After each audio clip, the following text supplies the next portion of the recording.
दोस्तों, कभी कभी जब हमारे पास पैसे नहीं होते तो हमारे दिमाग में ये बात जरूर आती है कि काश हमारे पास पैसे छापने की मशीन होती तो मजा आ जाता।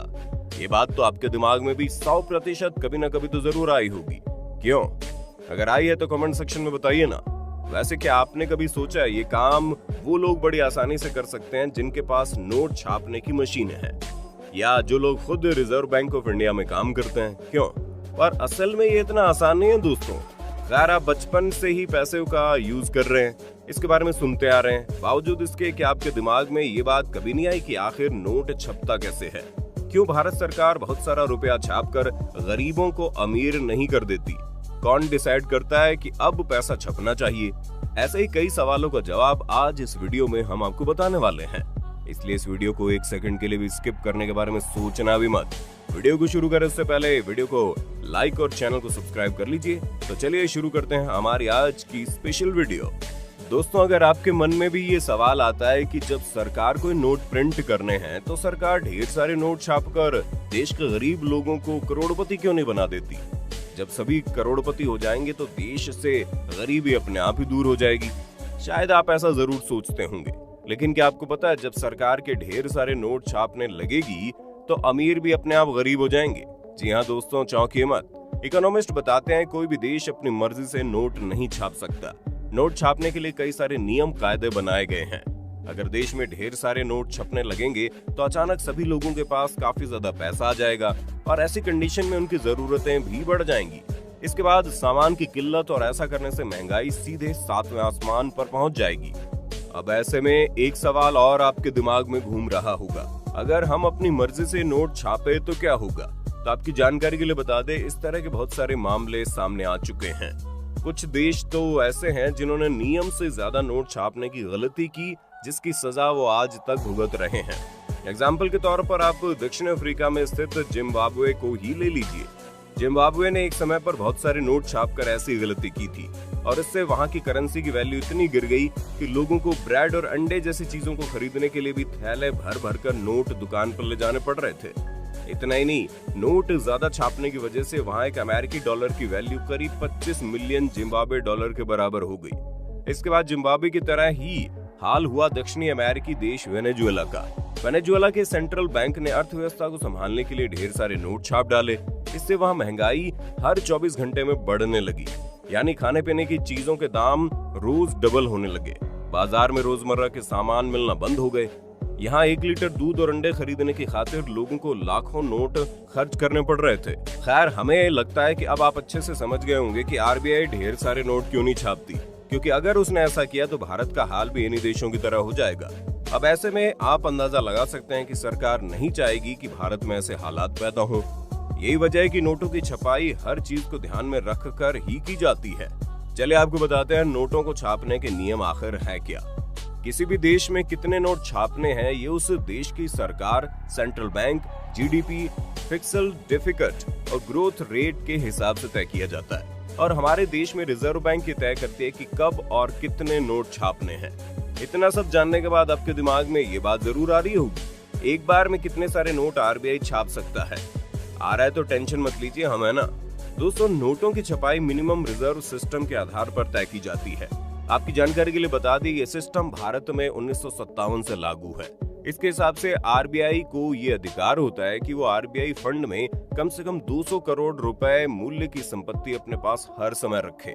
इतनी संपत्ति रखने के बाद आरबीआई सरकार की सहमति से जरूरत के हिसाब से नोट छाप सकती है। खैर, चलिए अब बताते हैं आपको कि आखिर फैक्ट्री में नोट छपते कैसे हैं। जानना चाहते हैं तो बने रहिए वीडियो के एंड तक, और हाँ, वीडियो को लाइक करके अपने दोस्तों में शेयर तो कर दो।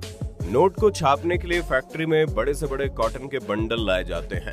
इसके बाद इन कॉटन को अच्छे से मैश कर लिया जाता है। कॉटन को अच्छे से मैश करने के बाद उन कॉटन को पहले पेपर और पानी के बहुत बड़े ड्रम में फेंटा जाता है। ऐसा इसलिए किया जाता है ताकि जब नोट तैयार हो जाए तो उनमें जान आ जाए। अब चूंकि कॉटन को पहले पानी के ड्रम में डाला गया था, लेकिन अब उसमें से पानी को तो निकालना ही है, क्योंकि उससे नोट जो तैयार करना है, इसलिए उस कॉटन में से पानी निकालने के लिए उन्हें एक मशीन में डाला जाता है, जहां इस कॉटन का सारा पानी निचोड़ दिया जाता है। पानी निचोड़ने वाली मशीन से लेकर इस कॉटन को दूसरे मशीन में डालते हैं। वो मशीन इन सभी मिक्सचर को दबा दबा कर पेपर में कन्वर्ट कर देता है। हम आगे बढ़े उससे पहले आपको बताना चाहेंगे, जब आप किसी भी नोट को देखते होंगे तो उसके ऊपर गांधी जी का वाटर मार्क होता है और ये वाटर मार्क सबसे पहले करेंसी पर लगाया जाता है। अब एक तरफ वाटर मार्क पेपर पर चढ़ता है तो वहीं दूसरी तरफ कॉटन से बड़ा पेपर का रोल बनता रहता है। इसके बाद जब पेपर बनकर तैयार हो जाता है तो बुलाया जाता है इंस्पेक्शन करने वाली टीम को। इंस्पेक्शन करने वाली टीम आती है और पेपर में से कुछ टुकड़ा लेकर जाती है ताकि उसे अच्छे से चेक किया जा सके और पता लगाया जा सके कि कहीं कोई गलती तो नहीं हो रही। दोस्तों, इंस्पेक्शन के बाद अगर सब कुछ बिल्कुल परफेक्ट होता है तो एक बड़े से रोल को, जिसे मदर रोल बोला जाता है, उसे 3 पार्ट्स में कट कर लेते हैं ताकि इससे आगे का जो प्रोसेस है वो इजी रहे। दोस्तों, अगर आपने कभी नोट को अच्छे से देखा होगा तो आपको पता होगा उस पर होलोग्राम लगा होता है। इस होलोग्राम को कई लोग तार के नाम से जानते हैं। साथ ही आपकी जानकारी के लिए बता दें कि ये हर नोट में अलग अलग कलर के होते हैं। विश्वास नहीं है तो अभी अपने पॉकेट से या पर्स से 2 नोट निकालिए और फिर मिलाइए। साथ ही इसके बाद हमें कमेंट सेक्शन में जरूर बताइए कौन सही है, आप या हम। खैर, वाटर मार्क के बाद होलोग्राम नोट के ऊपर लगा दिया जाता है। इसके बाद बारी आती है विजुअल इंस्पेक्शन की। ये इंस्पेक्शन कंप्यूटर से ही किया जाता है। इसे कंप्यूटर से चेक करते हैं कि होलोग्राम और वाटरमार्क ठीक है या नहीं। इसके बाद पेपर को रोलर मशीन पर लाया जाता है जो इसे छोटे छोटे टुकड़ों में काट देती है। इसके बाद इन रोल्स को प्रिंटिंग एरिया में भेज देते हैं। इसके बाद वहां खड़ा वर्कर पेपर्स को प्रिंटिंग मशीन में डालते रहता है। आपकी जानकारी के लिए बता दें, प्रिंटिंग मशीन में भी नोट 3 तरीके से होकर गुजरते हैं। सबसे पहला ऑफसेट प्रिंटिंग। यहाँ पर चेक किया जाता है कहीं नोट पर कलर ज्यादा लाइट या डार्क तो नहीं हो गया। इसके बाद नोट जाते हैं सिल्क स्क्रीन प्रिंटिंग में। इसके बाद बारी आती है एंटलिगो प्रिंटिंग की। इसके ऊपर मेनली लेटर्स को ध्यान में रखा जाता है ताकि आप जब पेपर को टच करें तो लिखावट आपको फील हो।